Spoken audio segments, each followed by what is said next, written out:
Allora, appunto, adesso presenteremo il progetto di Coding Cities, che fa parte appunto del progetto più ampio, il progetto Grassroots, e si suddivide in due parti appunto di Coding Cities, un progetto di azioni urbane, e una parte un pochettino più teorica è invece il Coding Object, che non è altro che la parte più teorica che verrà fatta poi dopo all'interno dell'esposizione, che poi dopo riprenderemo più tardi nel nostro discorso. Il Coding Cities, dicevamo, è un progetto di azioni urbane, e adesso andiamo subito nel merito.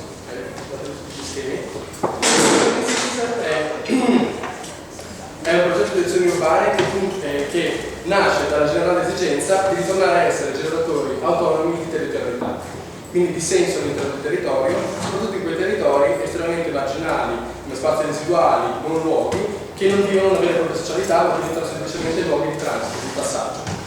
Perciò abbiamo cercato di mettere insieme differenti effetti della popolazione che hanno quindi prospettive differenti riguardo allo spazio, okay? E di sfruttare quello che è lo slittamento di significato tra la relazione tra oggetti e corpi, in tal modo da risignificare questo tipo di spazio.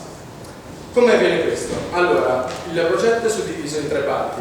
Prima c'è un rilevamento appunto delle problematiche, che quindi viene fatto appunto sulla base del contesto, quindi si va nel contesto, ovviamente si fa un'analisi particolare e si capisce quali sono le possibili problematiche sociali. Tramite questo si instaura un processo di ricercazione, quindi un coinvolgimento delle persone che abitualmente vivono in quel contesto e che quindi portano il loro sapere, il loro sapere delle problematicità e anche delle potenzialità che quel luogo ha al suo interno, cercando comunque di instaurare un processo di negoziazione il più possibile orizzontale per portare fuori questo tipo di problematiche e per cercare di ristrutturarle in un processo appunto di ricercazione che è in continuo svolgimento. Quindi anche noi non sappiamo esattamente dove andrà a finire questo progetto, perché il progetto è proprio l'instaurazione di un processo di rinegoziazione e di riconfigurazione degli spazi urbani più marginali e degli spazi urbani che non vengono considerati in maniera sociale. Appunto con questo tipo di processo si arriva all'esplorazione delle risposte. Qua abbiamo messo una serie di problematiche sociali che noi dovevamo cercare di attualizzare, cercare comunque di problematizzare e a cui dare una risposta risignificando il territorio. Ovviamente questo tipo di problematiche potranno essere potenziali, potranno essere ricostruite completamente a seconda di chi viene ovviamente all'interno del processo di ricercazione coinvolto come cittadino non più passivo, come una forma di cittadinanza attiva all'interno del contesto e in grado di risignificare il contesto. Come si fa questo? Questo si fa sfruttando quello che dicevo prima, il quadro teorico di Coding Object, ovvero utilizzando una metodologia pratica di interazione con gli oggetti e sfruttando quello che può essere un'interazione differente con gli oggetti del rete urbano. Quindi anche qua ritorna il tema della ricercazione e si cerca di guardare gli oggetti in una maniera completamente diversa. Appunto la sfida è imparare a disimparare a utilizzare questo tipo di oggetti. Vi faccio subito un esempio. Prendiamo ad esempio la bottiglia. Quando noi guardiamo ad un oggetto facciamo sempre un processo sociale per cui noi immaginiamo, quindi diamo un senso a questo oggetto, determiniamo una funzione e attribuiamo un contesto. Quindi ovviamente quando noi pensiamo alla bottiglia pensiamo immediatamente all'azione del bere e pensiamo ovviamente come contenitore di liquidi. Però la bottiglia all'interno della sua materialità ha tutta una serie di funzioni che non vengono espresse o che vengono espresse a seconda del contesto. Una bottiglia potenzialmente, si parla di vetro, potenzialmente è anche un martello, perché ha un fondo particolarmente duro che si presta all'utilizzo anche di un martello. E allora cambiando questo tipo di funzione, io ho cambiato completamente il significato semantico dell'oggetto e ho cambiato completamente il contesto, perché dal bere all'essere in tavola a un certo punto arrivo a essere un'officina con un martello. E questo oggetto si può fare ancora questa composizione e utilizzare la bottiglia come un'arma, quindi un oggetto contundente, quindi anche proprio le proprietà del vetro. E qui siamo in un contesto di emergenza, un altro tipo di contesto.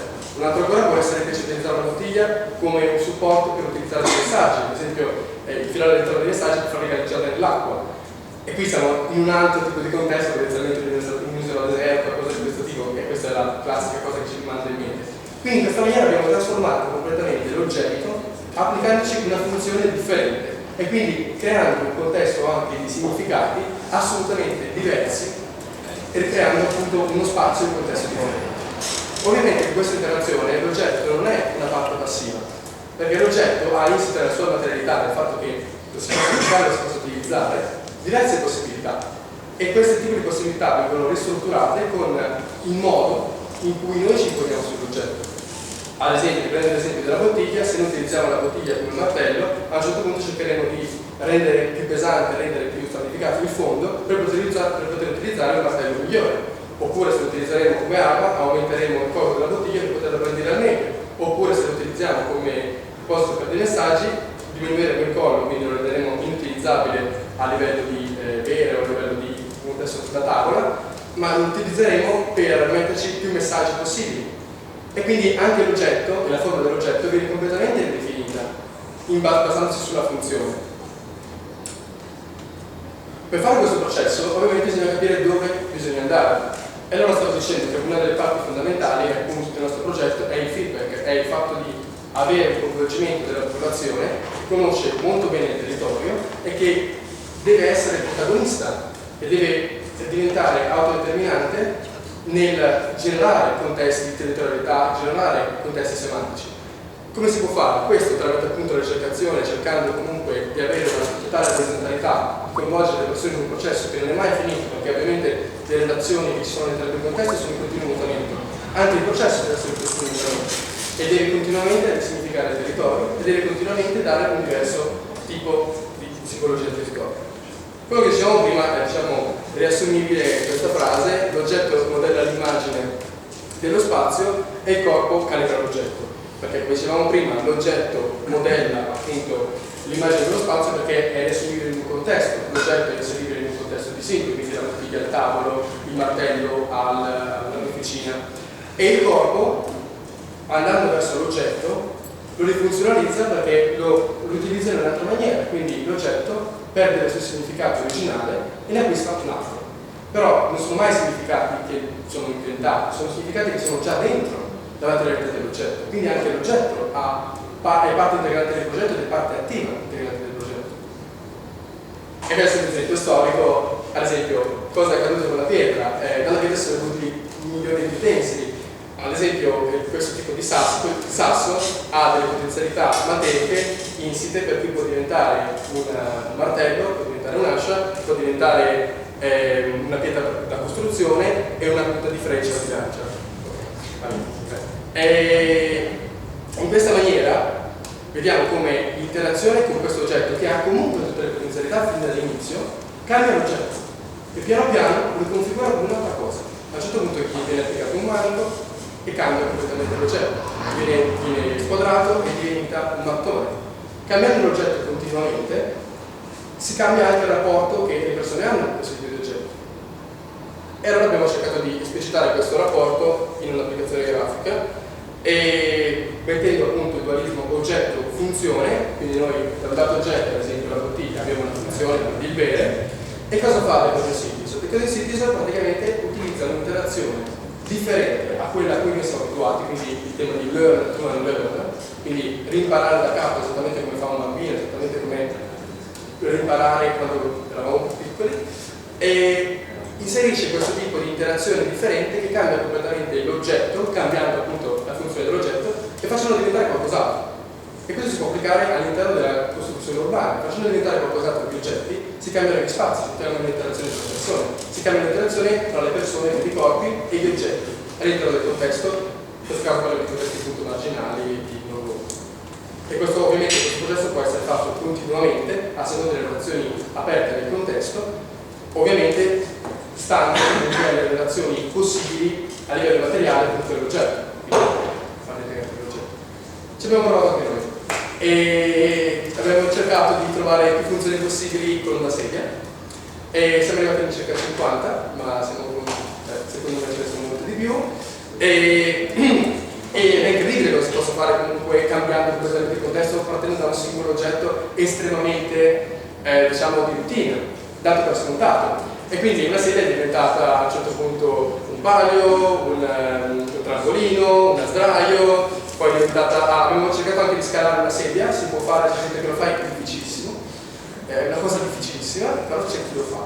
È un parasole, è improponibile, ma c'è chi lo fa, è fantastico, e oppure è un'ottima fionda, è un'ottima fionda, e quindi vediamo anche come cambia il contesto. Se tu la sedia la si utilizza comunque con un banco all'interno di un contesto in cui tu scrivi semplicemente sul banco e ti siedi sulla sedia, ovviamente tu potresti essere in una scuola o in uno studio. Se però questa sedia a un certo punto lo utilizzi per fare ginnastica o per fare stretching, potresti essere benissimo in un contesto, una palestra, un contesto dove si fa della ginnastica. Quindi vediamo come questo tipo di utilizzo diverso degli oggetti ricrea una società differente, un contesto differente. Abbiamo detto tre assi sono contesto, funzione e relazione all'oggetto, cambiano completamente. E allora qual è il ruolo del coding synthesis? Il ruolo del coding synthesis è creare degli inneschi. In pratica si cerca di innescare relazioni differenti ad un oggetto, problematizzando o mettendo insieme dei dubbi, diciamo così, che quel tipo di utilizzo non è l'unico che si può fare con quel tipo di oggetto.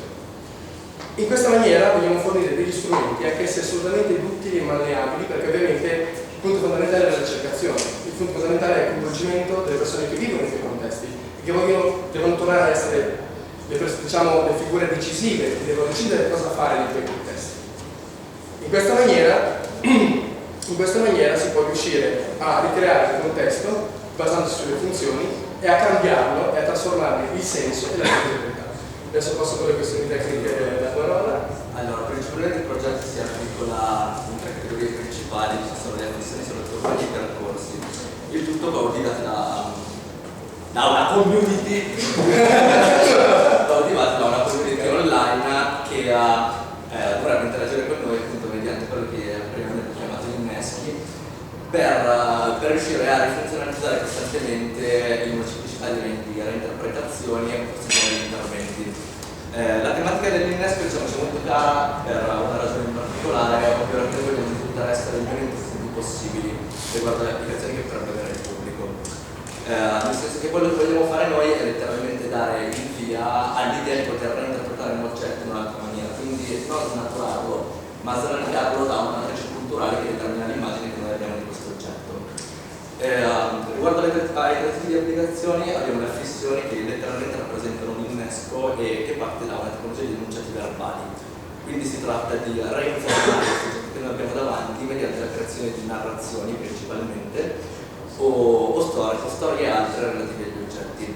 I salotto urbani rappresentano direttamente la derivata delle affissioni, ovvero le affissioni le abbiamo pensate anche come delle sorte di informazioni o guide per utilizzare in determinata maniera gli spazi e trasformarli in salotti urbani, quindi possibilmente innestare magari delle altre funzioni sopra questi oggetti in maniera ancora da non cambiare completamente la funzione dell'oggetto preso in considerazione, ma di cercare di estenderla, cioè di renderla liquida in un contesto più variegato. I percorsi sono intesi invece come un coagula di tutti questi elementi, nel senso che si dovrebbero poi costruire all'interno della città pensando a questi salotti urbani come si stanno nei nodi partendo da questi percorsi e che dovrebbero sviluppare nell'ambiente urbano delle tipologie di narrazioni diverse. Le affissioni stanno principalmente a una tematica di ricodificare le azioni dei corpi riguardo agli oggetti. Questo qua è uno dei primi esempi che abbiamo pensato, dove mettendo un cartello, una semplice affissione, pensavamo di cambiare, di aggiungere una funzionalità a uno dei classici paletti di contenimento. No? L'abbiamo chiamato un po' di enunciazione poetica e in questo caso il tipo di interazione che si svilupperebbe con l'oggetto non si limita più ad essere considerato come un ostacolo, ma diventa anche un oggetto che crea un contesto diverso e automaticamente crea una relazione con un altro. Creando una relazione con un altro non sono io l'unico che salgo sul podio a creare un ambiente, a creare un territorio, ma è anche l'altro che collabora con me a modificare questa territorialità. Diciamo che questa cosa è un po' un divenire bambini, cioè nel senso lato del termine, ovvero che il bambino ha questa attitudine a non inserire, cioè a evitare di inserire qualunque oggetto all'interno del sistema preconfigurato, no? Cioè l'oggetto deve diventare qualunque cosa, ha qualunque tipo di significazione. Semplicemente il nostro intento con gli inneschi è quello di sradicarlo da questa matrice culturale. Questo qua è un'altra tipologia di affissione che riguarda più che altro l'ambiente architettonico, all'interno del quale vorremmo che il corpo si relazionasse in maniera diversa con un oggetto. Questo cambio di relazione, che è una sorta di dislocazione corporea, ha due tipologie di vantaggi. Il primo è quello che creando un percorso diverso e un'interazione di matrice diversa si vedono relazioni diverse con gli altri oggetti. E la seconda è appunto quello di creare un altro tipo di narrazione, ovvero guardando un oggetto in una maniera differente ci si rende conto di altre tipologie di legami legami, di altre tipologie di relazioni che si formano. Praticamente si va a interagire con quella che si chiama la sfera semiotica, che è probabilmente la quadra di tutti i significati che contengono un oggetto, in maniera da non mantenerla stabile, cioè da non mantenerla stazionaria, quella che è il nostro modo abitudinario di vedere le cose, ma sempre che risparmiano. Gli installatori urbani hanno come scopo quello di ricodificare gli oggetti e le relazioni, ovvero mediante innesti. Qua abbiamo degli esempi di volontari molto simpatici che vorrebbero ricreare delle sorte di ambienti sociali e fruibili da chiunque. Ad esempio il panettone, tornando sempre al panettone, è un elemento che spesso ricompare all'interno di parcheggio, comunque zone particolarmente degradate. Tornando un attimo al luogo marginale è un luogo particolarmente proficuo, ma c'è per questo tipo di progetti, non perché privo di significato, ma perché risulta spiegato da qualunque tipo di narrazione possibile all'interno della città. Cioè la maggior parte delle volte questi luoghi si trovano spesso volentieri attorno alle infrastrutture ferroviarie, no? E sono privati di qualunque funzione. Questi qua sono alcuni degli esempi di oggetti che abbiamo pensato, che più che altro si basavano su il traslare delle funzioni domestiche all'interno dell'urbano, semplicemente innestando delle funzioni, come dicevamo prima, e utilizzando oggetti che si trovano in giro. Questa è una tipologia di performance invece o evento che abbiamo pensato, una living libraries, ovvero dove la gente dialoga direttamente con queste persone che rappresentano questa nostra libreria vivente e che con i loro racconti dovrebbero essere in grado di creare narrazioni altre all'interno della città, quindi creare storie che legano magari oggetti architettonici, oggetti sempre abitudinari, apparentemente slegati tra loro. Cioè lo scopo generale di questo progetto, uno dei principali, è quello di creare queste narrazioni soggettive. Quindi considerando tutti questi oggetti, questi percorsi letteralmente come dei nodi, come dei capitoli a sé stanti che vanno legati soggettivamente. E infine i percorsi, appunto come coagula di tutto questo, che abbiamo ideato partendo dall'individuazione di alcune problematiche, condizioni della salute, problemi sociali, eccetera, e le abbiamo strutturate in maniera tale da fornire un apporto ludico, ovvero semplicemente per creare una fonte di interesse. E con questo tipo di percorso quello che vorremmo fare è ricevere direttamente il materiale di ricerca, quello che è il canale etnografico, dal pubblico. Quindi in maniera tale che non siamo noi ad avere questo materiale, ma torniamo sul processo di ricercazione, ovvero il pubblico che mediante foto, mediante interazione con la community online ci fornisce sia un risvolto oppure l'evidenziazione di altre problematiche, sia delle idee per continuare avanti. Cioè fondamentalmente il nostro progetto va in funzione di quello che poi ci darà il pubblico. E appunto per questo abbiamo fatto uscire sul sito, sul blog, qualche giorno fa le prime due call appunto per ricevere questo genere di materiali, che sono: la prima è una call per foto, all'interno del quale noi vorremmo che i partecipanti provassero a sviluppare un altro modo di interagire con gli oggetti, quindi nuove funzioni che siano letteralmente funzionali oppure non immaginarie, no? Che cosa ne qualunque cosa, basta che l'oggetto riesca a cambiare l'accezione culturale che non ha. E il secondo invece sono dei brevi racconti che dovrebbero narrare una storia soggettiva a partire dal punto di vista di un oggetto, o comunque elaborando uno spazio privo di persone. Abbiamo già pubblicato il primo dei racconti e questo ne usciranno altri. E domande,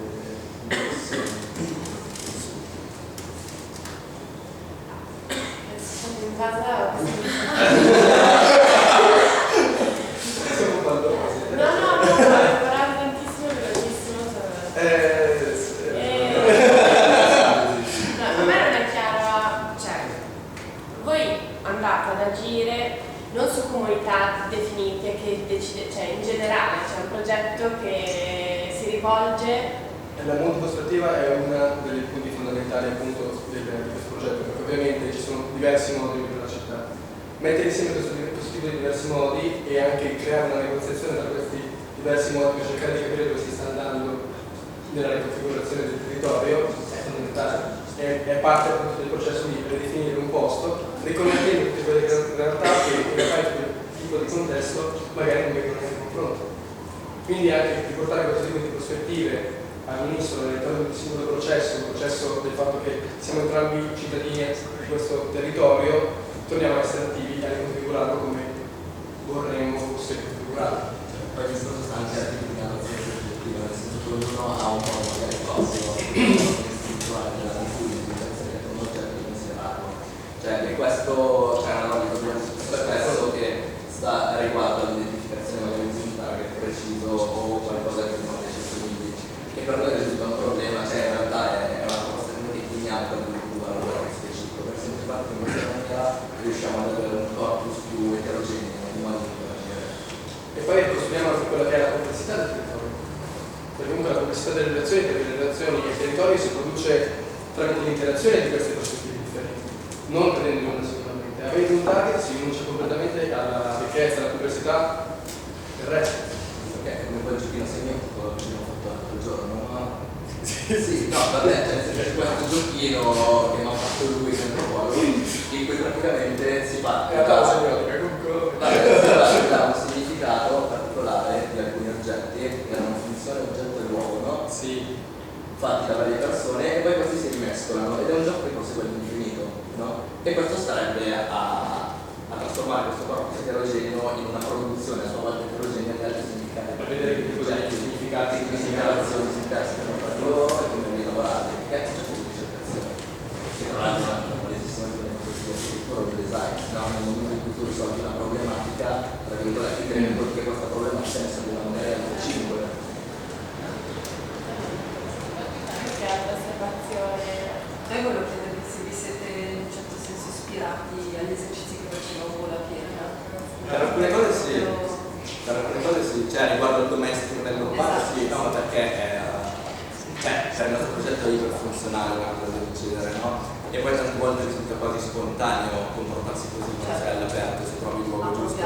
Poi c'è la problematica che non ci sono banchine tipo in città, cioè che la città è un luogo vettoriale. Però sì, forse sì.